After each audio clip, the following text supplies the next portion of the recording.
Welcome back to the channel. Today, we're diving into the dark side of modern technology. We've compiled 3 genuinely terrifying, true horror stories where the Apple AirTag, a device designed to help you find your keys, was weaponized by stalkers. The details in these accounts will make you check your car, your bag, and maybe even your own apartment. Let's start with the first chilling encounter. This first incident happened to Ashley, just 18 years old. During the early holiday shopping rush of November 2024, she was enjoying the festive atmosphere at the Walden Galleria Mall in Buffalo after finishing her gift list. After hours of shopping, she decided to take a break on a bench near the large Christmas tree. The mall was emptying out. It was close to closing time. An older man, who seemed harmless and was about 62, Ashley actually described him as resembling a skinny Santa Claus, sat down beside her. He started a brief, casual conversation. He mentioned how long he'd been coming to the mall, and then the conversation took an unsettling turn. He claimed Ashley reminded him of his daughter and showed her a photo on his phone. Ashley quickly realized the girl in the picture looked nothing like her or even him. The situation instantly felt wrong, so she abruptly excused herself and walked quickly away,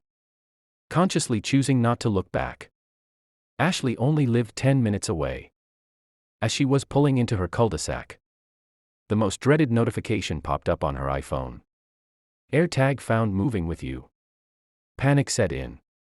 Instead of stopping at her house, she immediately drove past the driveway and circled back onto the main road. She needed to confirm the tag's location. Using the alert features, she made the AirTag chime. And the sound came, sickeningly, not from outside the car, but from one of her shopping bags, her Sephora haul. She frantically dug it out, tossed the AirTag far out the window, and sped back home. Once inside, locking the doors and calling her brother Cody, she tried to calm down. But the story was far from over. A moment later, the doorbell rang, followed by 3 loud, deliberate knocks. Her heart pounding, she crept toward the door and froze when she heard a muffled man's voice call out, "Hey Ashley. I think you might have my AirTag." It was him. The man from the mall had deliberately slipped the tracker into her bag to follow her home. When he realized she saw him through the textured glass of the front door, he started shouting that it was just an accident. Ashley ignored him, realizing he got what he wanted, her address. She frantically called Cody, who rushed home. While waiting, she went into the living room, trying to drown out the silence with the TV. But then, a voice came from outside the window, saying, "I love it when they play dumb." The man stood right outside the glass, his face pressed against it, smiling.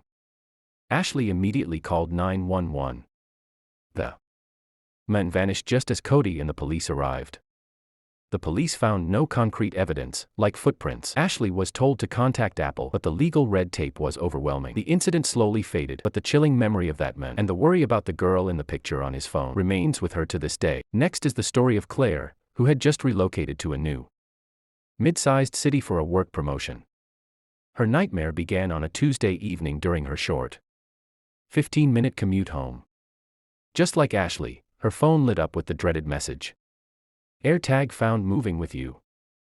The accompanying map showed it had been traveling with her for over an hour. This meant it had been planted in her car, likely in the parking lot or even earlier. She checked everywhere, under the seats, in the glove box, the trunk, but found nothing. She was forced to drive home, knowing she was leading a potential stalker directly to her new apartment.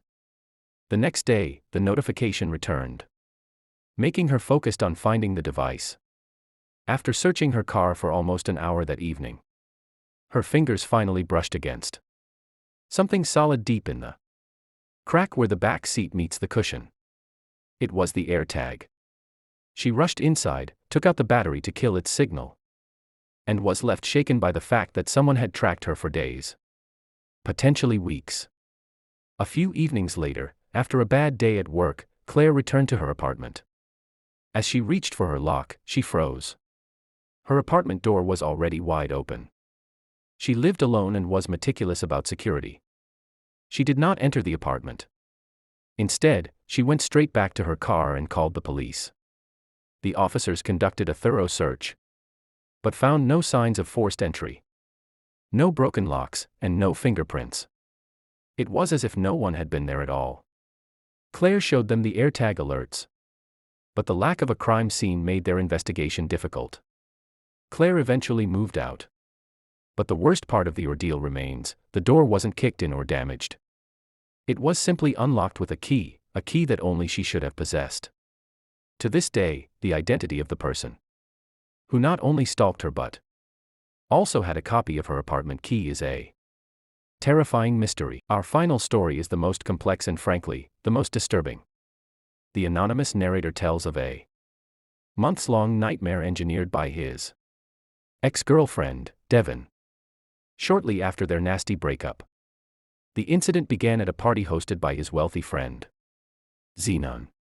The narrator hooked up with Devon's friend, Taylor, only to realize his wallet was missing after she disappeared. His wallet contained his own AirTag.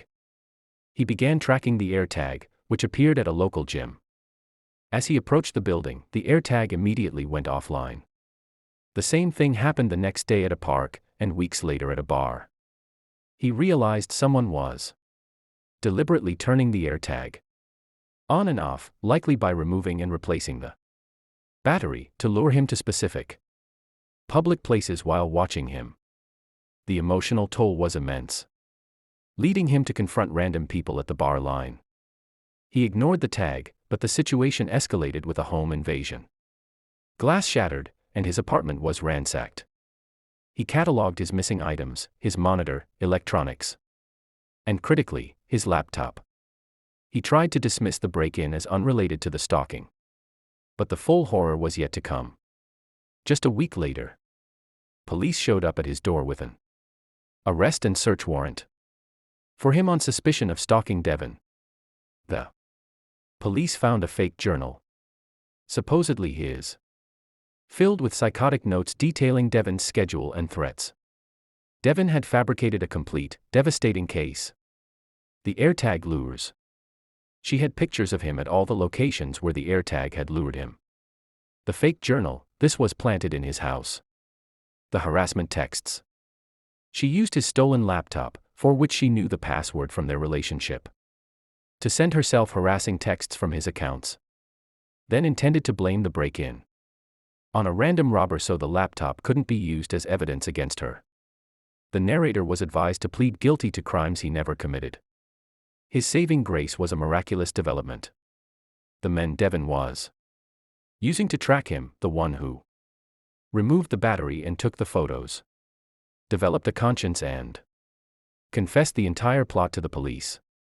He revealed that Devon had gotten the AirTag from Taylor and, most shockingly, had copied the narrator's house keys while they were dating to plant the evidence and steal the laptop. All charges were dismissed, and justice was served. But the narrator admits he is forever scarred. The ease with which his ex manipulated technology and the legal system to completely destroy his life is the most terrifying truth of all.